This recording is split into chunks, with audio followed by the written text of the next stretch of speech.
Please join me in welcoming Dr. Adam Met.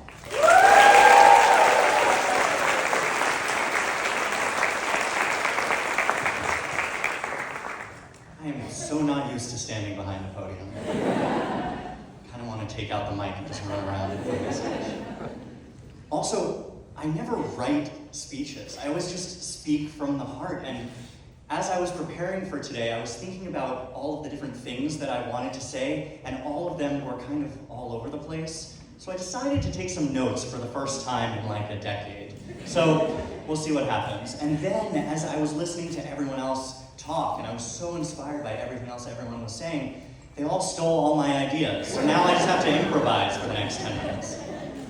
So I want to start with this image. So very recently, I was in the same position that you all are. I was finishing my graduate degree, but I was entering into a slightly different world from the world that you are entering into. And my question for you is, you chose to study climate. What the hell is wrong with you? Why did you do this? You know, I say it with equal parts sarcasm and seriousness because just as much it is a question, you studied this, but as somebody mentioned before, it's also probably the biggest responsibility that you could take on. You could have studied anything, but you took on the responsibility of making the world a habitable place for the entirety of humanity. Thank you. But what does this mean? And in all seriousness, what does this really mean? How do we do this? You know, when we engage with and even graduate from institutions that don't stand up to authoritarian rule, what happens?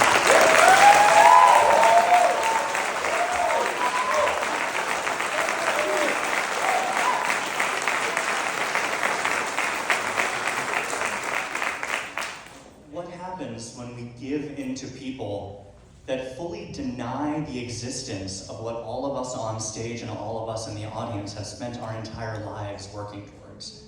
What happens then? Well, you're all going to find out, because you're all going to take on that responsibility. Now, this is a graduation, so it's supposed to be inspiring or thoughtful or heartfelt. So I'm going to say a few words that maybe go in that direction. I'm going to make an assumption here, and I hope I'm right, because you know what happens when people make assumptions and they're wrong. I'm going to assume that every single graduate in this audience already knows how to solve climate change. Now, think about that for a second. You all already know every single thing that it will take to solve climate change. For the people who are your friends and family who are here, all of these students have spent the last, many months working on all of the solutions to climate. They have all of the solutions already. They know that we need to move away from fossil fuels as fast as possible. They know that we need to reimagine our agricultural systems, our transportation systems, our waste systems, how we build things, how we grow things. They have all of these solutions already. This is like going to take a test and you have all the answers. You could not be in a better situation to go out into the world. You know exactly what we need to do. But something I've been thinking a lot about recently is that the what is not nearly enough. Maybe even we have too much of the what, right? So many people spend so much time thinking that if we brought this mayor or this governor or this president one more piece of data, that's going to be the thing that gets them over the line, convince them to pass that policy. We have enough of the what.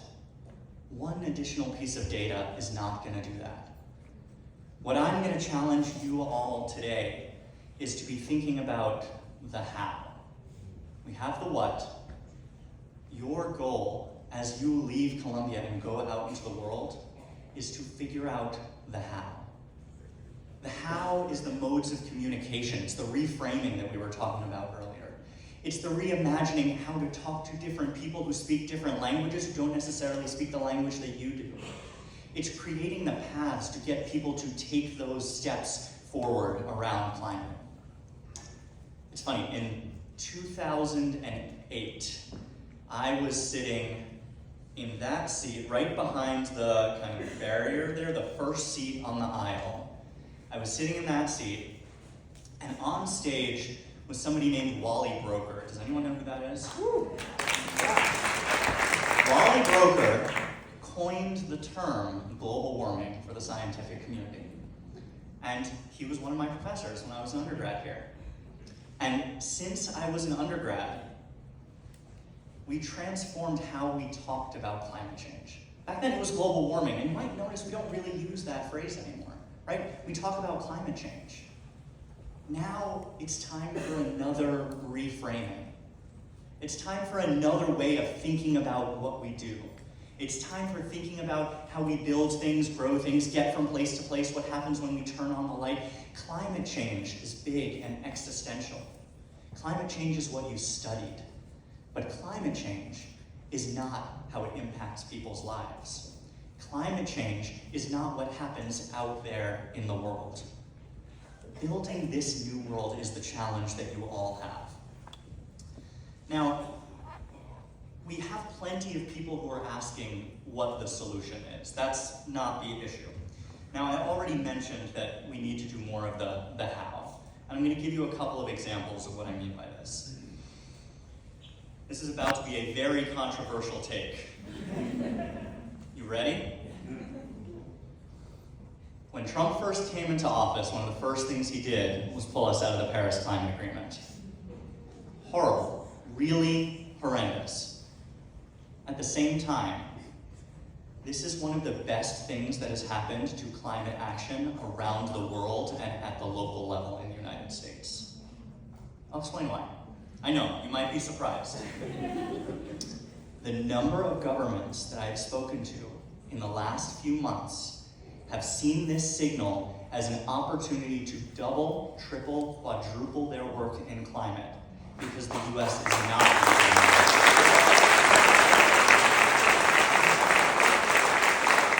At the local level, I spend a lot of time traveling around the country, as you can imagine, with music and with climate. I speak to mayors and governors all the time. They saw removing the US from Paris as a challenge for themselves, as a challenge to take big steps to implement policies that were stuck in bureaucratic red tape to get things moving in a big way. There are policies now across the United States and across the world that have to do with everything from how we decarbonize as neighborhoods instead of incentivizing solar on top of people's houses, how we think about a circular waste economy, really practical solutions that work in all of these local spaces.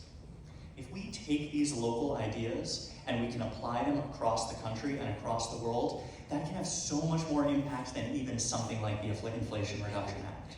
Our power as people in the United States is in the fact that we get to choose our elected representatives at every single level of government. We are not just focused on the federal level.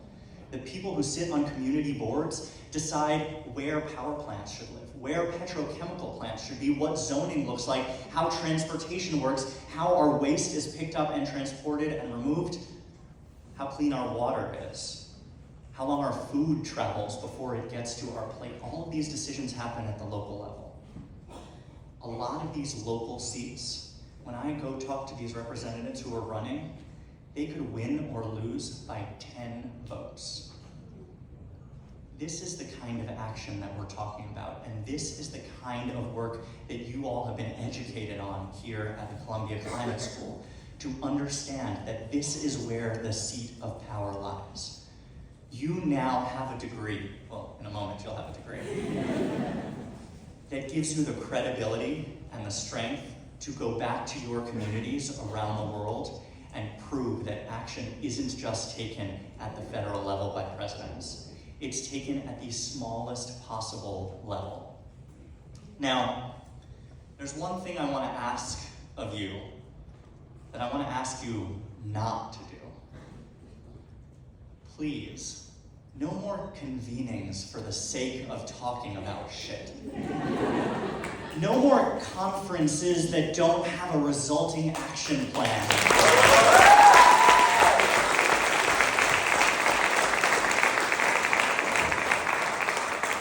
No more concerts in Central Park that destroy the Great Lawn and don't actually do anything for climate action.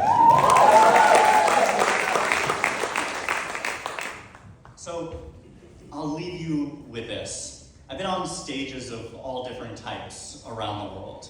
And many of these stages, like I was saying before, there are audiences that do not speak the same language in the words that we are singing.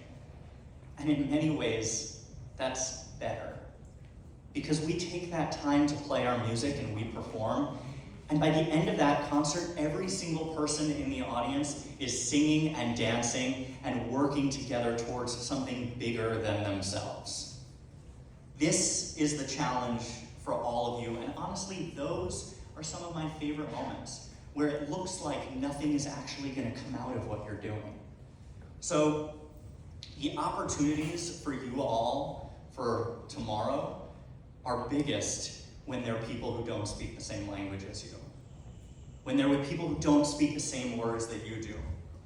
And that's terrifying, but it's also where there's the most creative potential. The last thing I want to talk to you about is borders. Because it's a thing that comes up a lot in the United States and around the world. Climate doesn't live at the border where families are separated. It doesn't live at the border where people are pulled off the street without due process and thrown into detention centers.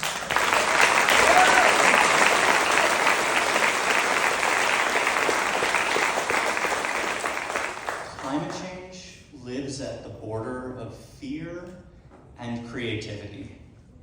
And creativity happens in the smallest possible ways, in the smallest smiles. As I was coming on stage before, Bishop showed me the socks, and there are little globes on his socks. And I thought it was so great, and I didn't even show him, but I have little otters holding hands on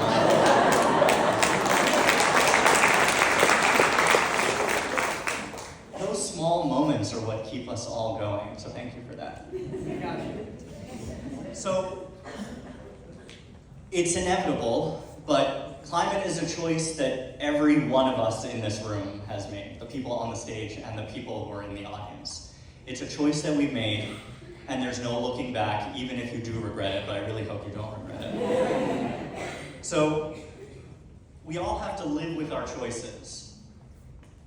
But instead of that framing of having to live with our choices, let's use this one.